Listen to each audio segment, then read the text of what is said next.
Hello, Yarn Life Show. This is Selena Baca, one of the co-founders of the Yarn Life Show. Usually I have Jess here with me, and I'm very sorry to say Jess has a family emergency, and so she's not here with us today. So let's all just send Jess some love and some light, and hopefully we'll see her again here next week.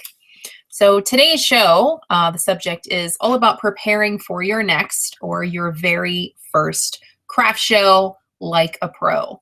Um, that's kind of an interesting subject for a lot of us, which is why we're going to have an entire episode dedicated to this. So if you're watching live, come on over, say hey, say hello, and type in any comments, and we'll see them live and we'll incorporate them into our program, okay? And that's comments, that's any kind of horror stories that you may have. Any kind of great stories that you have about your experience, any tips to share, anything like that, questions, we'd love to incorporate them into the show. And if you're watching this as a replay, still the same great information. We hope you really enjoy it. Now, thank you for joining the Yarn Life Show for your daily dose of fiber. Be sure to subscribe to this channel for notifications on every episode that we air. Also, please get tangled up in our fun, upbeat, educational Facebook group that's dedicated to the hanks, the skeins, the balls, the cake that we love most, and to the people who make the most of them, because yarn is life. Now, today's episode is sponsored in part by you wonderful people watching here today.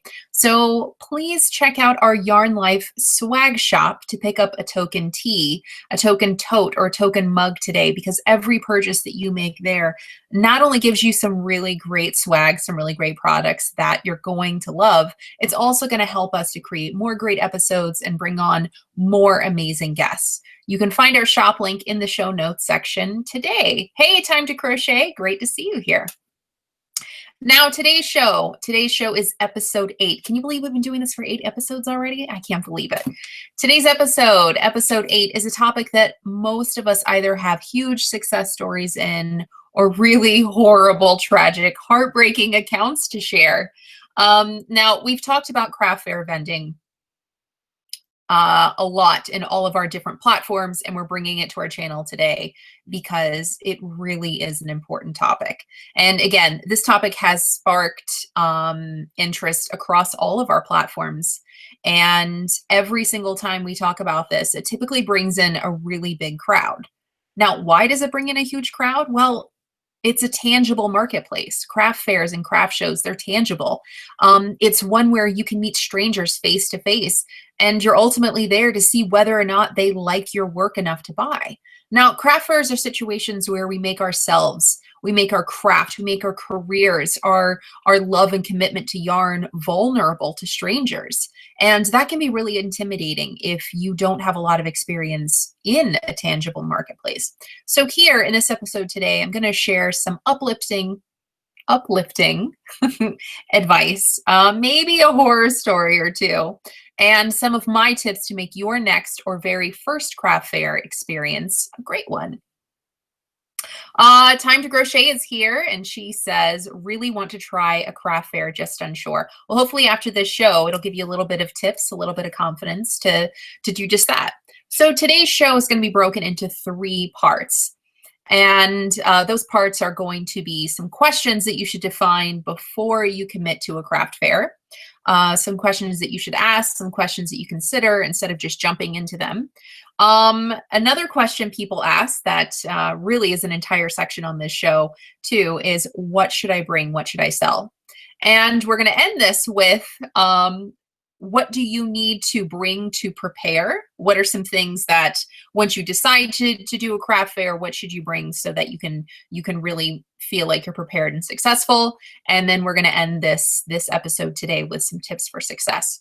So first and foremost, you're thinking about doing a craft fair, you're thinking about joining some in your area, or some people actually fly or travel out of state or go to other cities and other towns. But don't just think craft fair, yes, I have to go.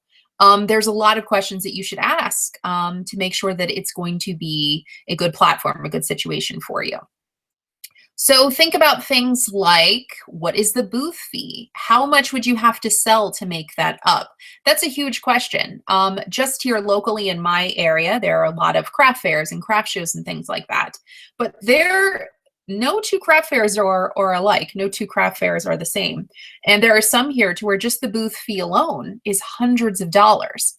So you have to think about it in terms of, especially as a yarn lifer, if this is your yarn life day job, whether or not it is, if you've got a booth fee of one show, one event, and maybe it's 6 hours, something like that, and the booth fee is say $300, that's what you have to pay just to open a booth there. How much would you have to sell of your particular inventory, of your particular product, just to make that up? And would it be worth it to you? It's definitely a question to ask yourself.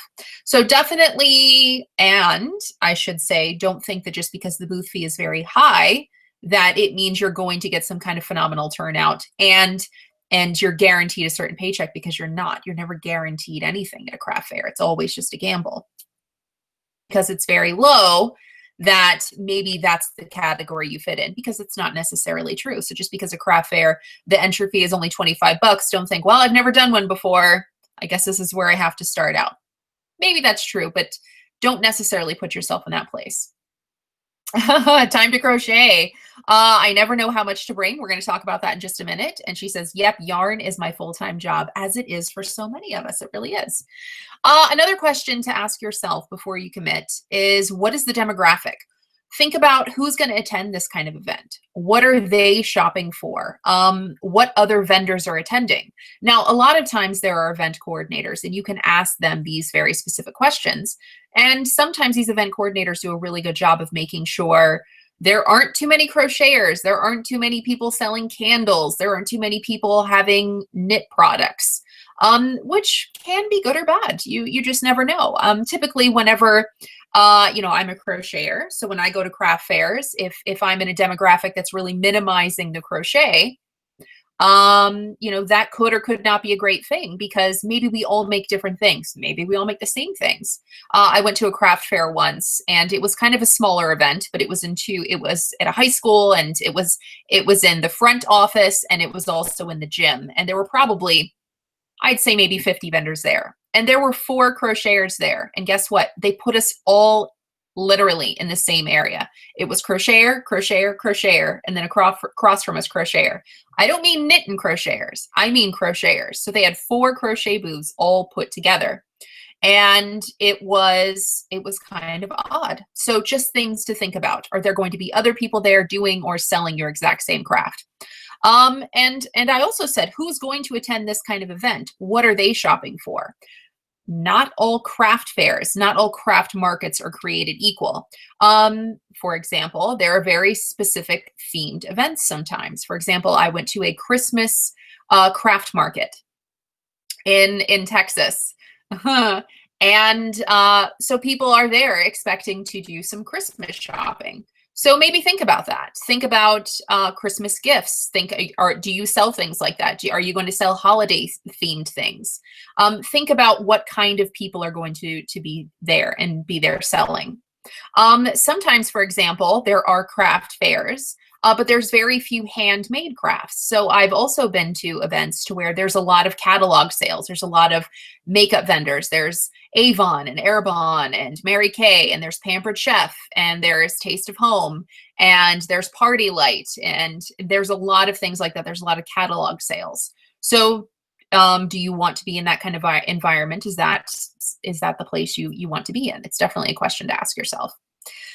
Another thing to think about when you're considering a craft event is the table setup. And I mean specifically your table. Are you going to be able to put together something that looks like a storefront? Now, I have made this mistake, and so that's how I know. Sometimes you put so much effort into your product that if you've never sold in person before, in any kind of environment, then you almost kind of have an oh my gosh moment the minute you show up to this craft fair and you see that your product is only basically half of your storefront, so to speak. Your setup is the other half, your presentation. Do you have to bring a table? Is it going to be provided for you? Do you have to bring your own chair? Is it going to be provided for you? How are you going to set up and present? How are you basically going to create this window front, this storefront to sell your product? Because if you just have a table and a tablecloth and you throw your product on top of that, that may or may not work well for you. People may pass you right by because it's not as exciting as other tables. You know, I've seen some tables and they've got strands of lights and they create height and they bring furniture like bookshelves and clothes racks. So really put some time and energy into thinking about what your booth environment is going to look like, what you want it to look like, and how you can best represent your products, because it really is kind of creating this tangible store setting. So think about things like that, whether or not you have to bring your own equipment, what kind of equipment you need to bring, whether or not you need electricity. Are you going to be creating any kind of height or bringing decor, anything like that, signs? What is it that you need to bring so that you're going to look and feel like this place that's going to be inviting for places to shop? Hi, Lori. So good to see you here. Good to see you here. And again, if anybody watching here live, come on over here and get a shout out. All right. So the next section 2 of our chat today is, what should I bring to sell? And so many people really, you know, you've got this craft, you've got this yarn craft, that's what we're talking about specifically, and you're making things that you love, but then the minute you are thinking about committing to going to a place to sell things, it's almost like you lose your mind. It's almost like you feel that you don't know what to bring to sell. And for me, I've got a little bit of advice for you. So my advice to you, and seriously, whether or not you've ever done a craft fair before, sometimes people just kind of panic and they go, oh my gosh, I don't know what to bring to sell. What do people want to buy? Well, if you've done your homework and you're committing to the right kind of craft fair, the right kind of environment, or you feel one that you're going to be well suited for, then this is my advice to you. What do you enjoy making? What do you use the most based on what that you make? What are you skilled at?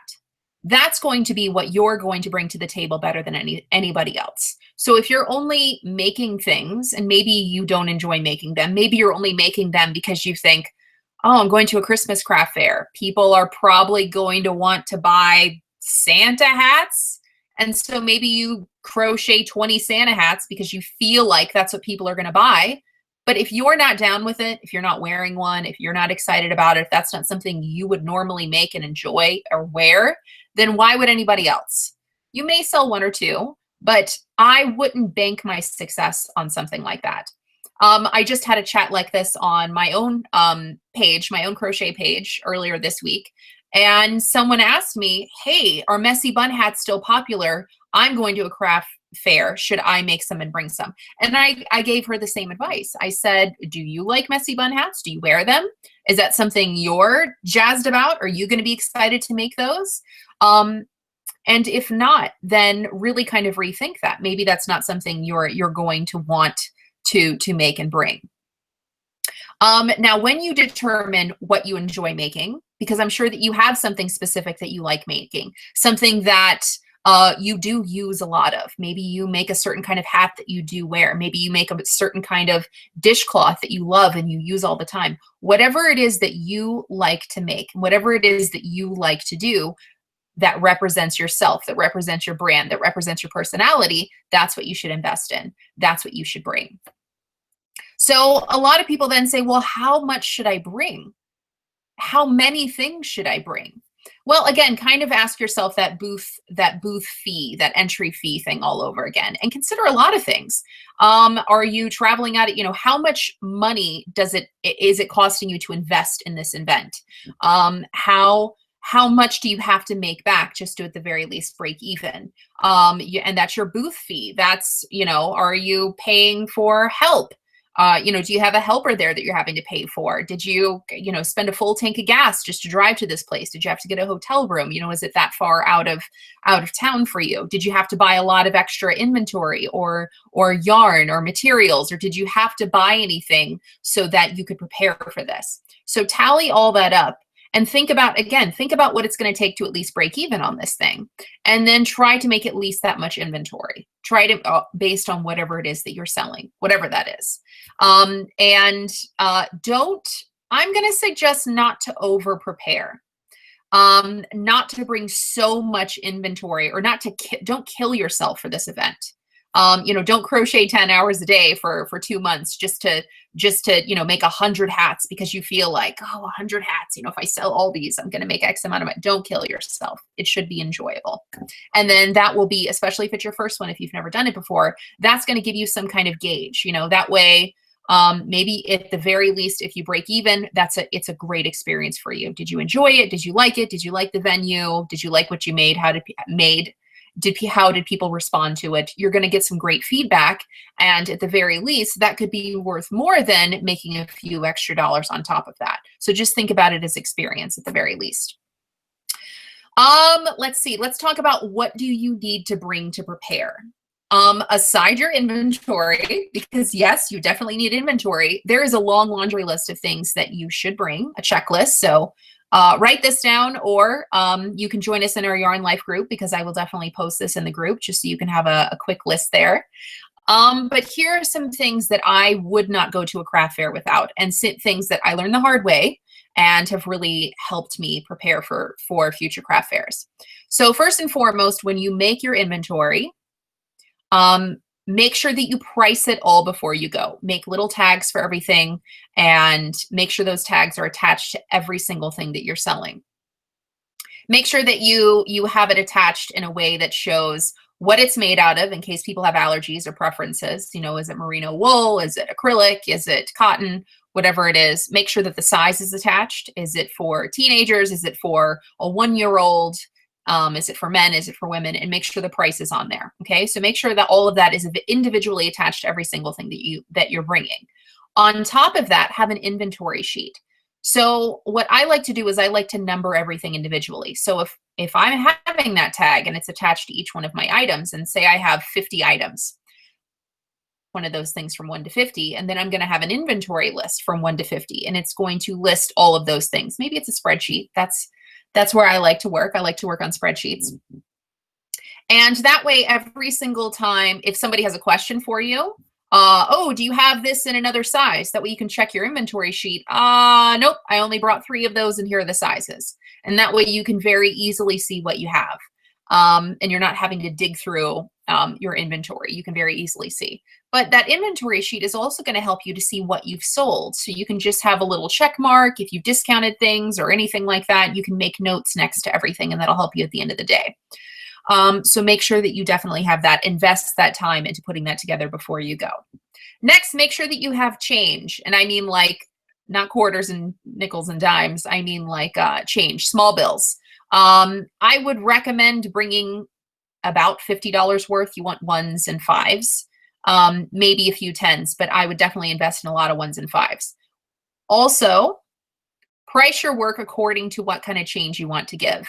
So, or if you are the kind of seller who doesn't mind haggling, say for example, if you want to sell something for $20, maybe you list it as $24, and that way if somebody offers you $20, that's not a big deal. Or if they give you $25, you can just give them $1 change, and you're very prepared for that. So you can think strategically in that sense, as you're pricing things and as you're getting change. Next, I would definitely invest in a credit card reader. They're very quick. They're very easy. A lot of times when people go to craft fairs, especially in this day and age, they're bringing their debit card, they're bringing their credit card, or they're saving their dollars for the food carts, because not all food carts take cards, they take dollars.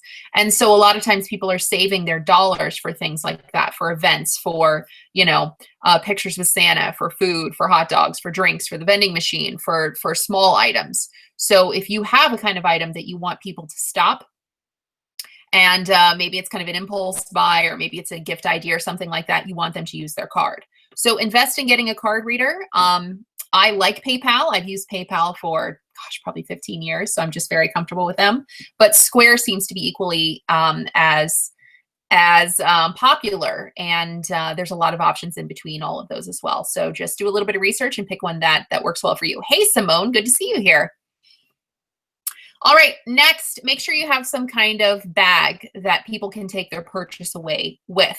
You can get really nice gift bags for very cheap at places like the dollar store, or you can go to Michael's or Joann's and you can get packs of 10 or 20 of really nice kind of recycled paper bags.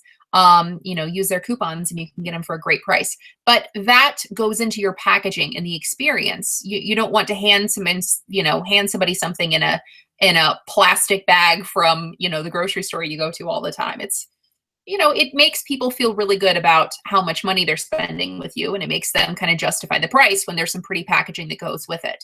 And when people are walking around with your bag that has some kind of branding on it as they're walking around to other booths, that's just a little bit more advertising for you too. So if you've got this really cool packaging, maybe it's a pink polka dot bag and it's got, Selena's handmade crochet written on it, that's going to be very eye-catching as people are walking around.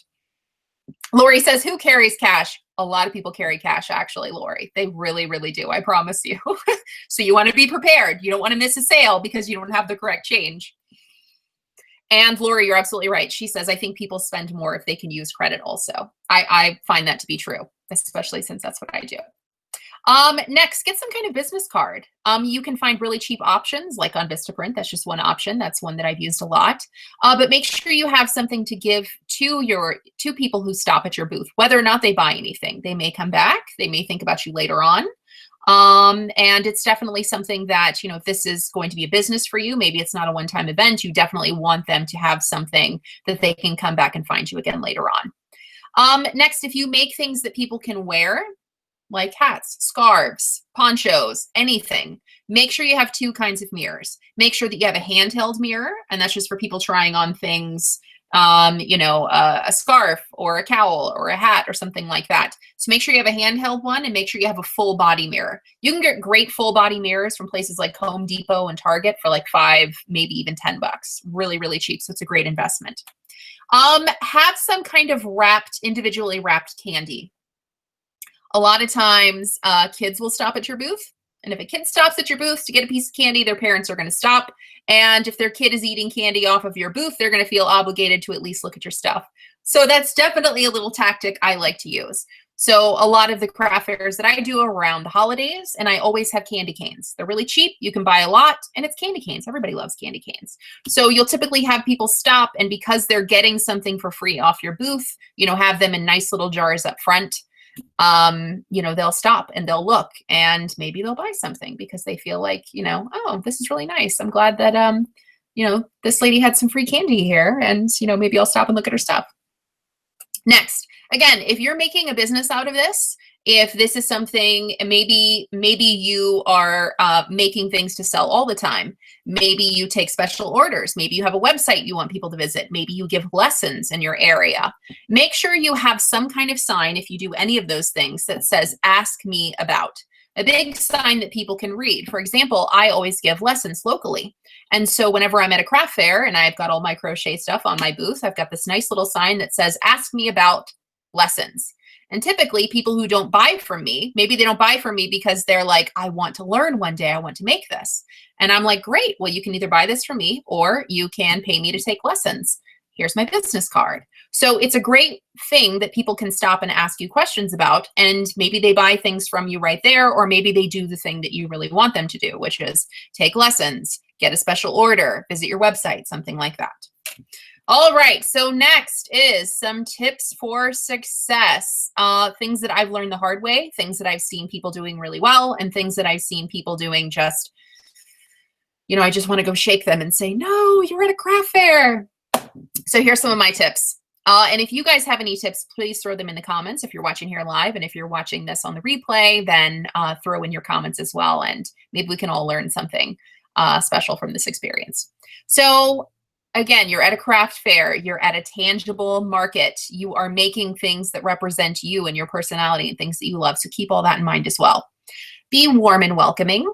That may not be your typical personality, but you're trying to sell things. You're trying to meet people. You want to give somebody something that they're going to want to exchange their hard-earned money for. So smile, make eye contact, ask how people are doing. Be very warm and gracious. Treat your booth like your house. hello, how are you doing today? Come on in, take a peek. Would you like some help with that? Think about how you would like to be treated as a shopper and try to give people that same warm, comforting experience. If you see somebody glancing at your stuff, or maybe lingering, maybe they're walking by and they're looking at your stuff, that is an opportunity for you to help them. So maybe somebody's walking by your booth and they're not really stopping. Maybe they go out to touch something. Oh, that's pretty yarn. Oh, that's a nice color. Oh, tell them about it. Oh, let me tell you about that. Maybe Lori is walking by my booth. Lori, I'm calling you out because I see you here. Maybe Lori's walking by my booth very slowly and she says, oh, that's pretty. Oh, that's a hat. Oh, let me show you. It's kind of slouchy and you wear it like this and it comes in all these different colors. Here, try it on. Here's a mirror. You want to help people along with the process. You want to help people to show them that, here, let me show you what this is and let me help you with it. So not in a pushy kind of way, but in a way that shows them that it's okay to stop. It's okay to touch. It's okay to look. It's okay to try on. It's okay to ask questions. So just make sure you allow them to feel comfortable that way. Now, I know that I said bring cash, and yes, bring cash for change, but I would definitely suggest saying that you take credit. Tell people you take credit, especially if you do, because it makes people feel more comfortable stopping. If I bring cash to an event, I'm not bringing a lot of cash. And if I don't know if you take credit cards, if it's not very clear, I'm probably not going to stop at your booth because it makes me feel like, oh, I'm going to spend all my money here. It's this weird psychological thing, but I promise you. So as people are looking, say, I take debit or credit. Tell them right away, because then it just eases that question that that they have in their mind. They have it in their mind. So if you don't have it abundantly clear with a sign somewhere that says, I take debit or credit, then make sure that you're telling your clients. Make sure you're telling them.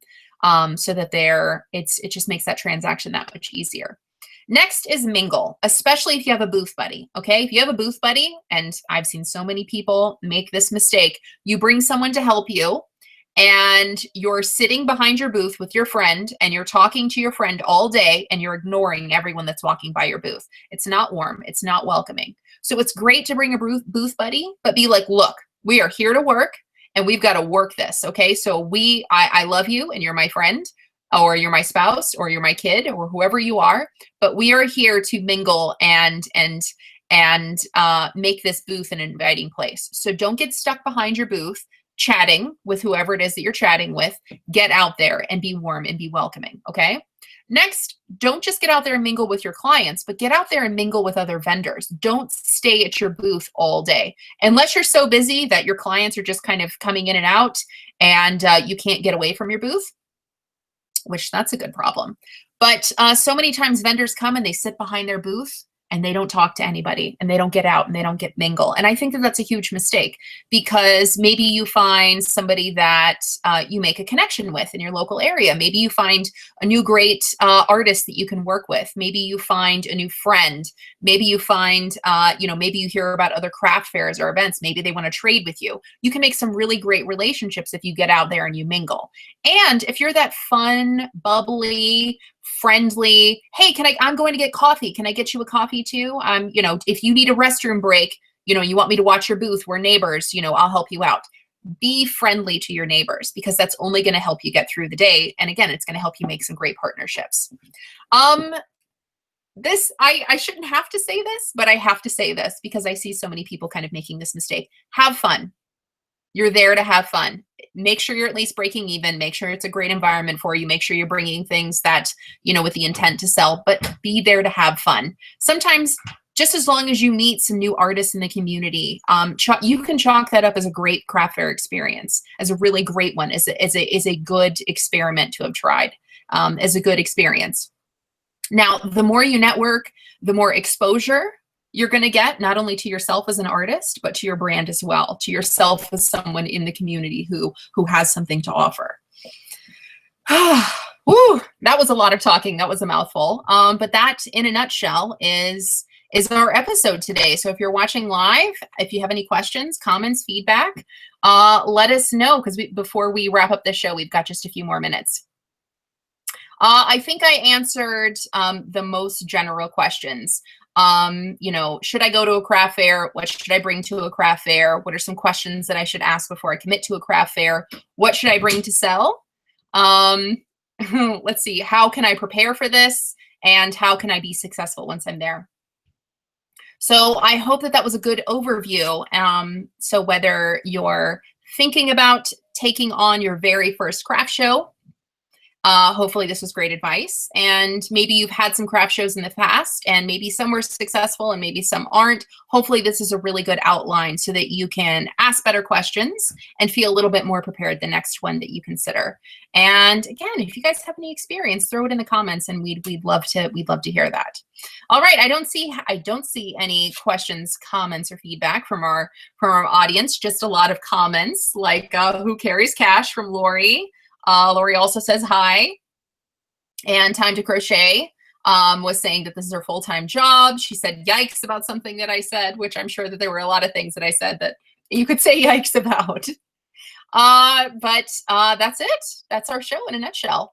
So what is next? What's next on the Yarn Life show? Well, we like to choose our episodes in our private Facebook group. So please join us on Facebook to vote for our next feature episode. We typically have a poll available for votes and new entries, and we have one open at least every week. So you can find our Facebook group link in the show notes today. So you can click on over there and vote for our next episode and just see what we're up to. Now, in closing, remember, today's episode is sponsored in part by you. So please check our Yarn Life swag shop to pick up a token tee, taupe, or mug today. Remember, every purchase you make there helps us to create more great content, more episodes, and bring on even more amazing guests. You can find that shop link in the show notes section today. Now, also, in closing, for my personal list of Crochet Craft Fair bestsellers and an article about how to price your work to sell and to make a fair wage, please check into our Facebook group because that's where I'm going to post those links and that information, and you can find those links in the show notes today. Thank you so much for joining this episode in the Yarn Life show for your daily dose of fiber. Peace. We'll see you next time.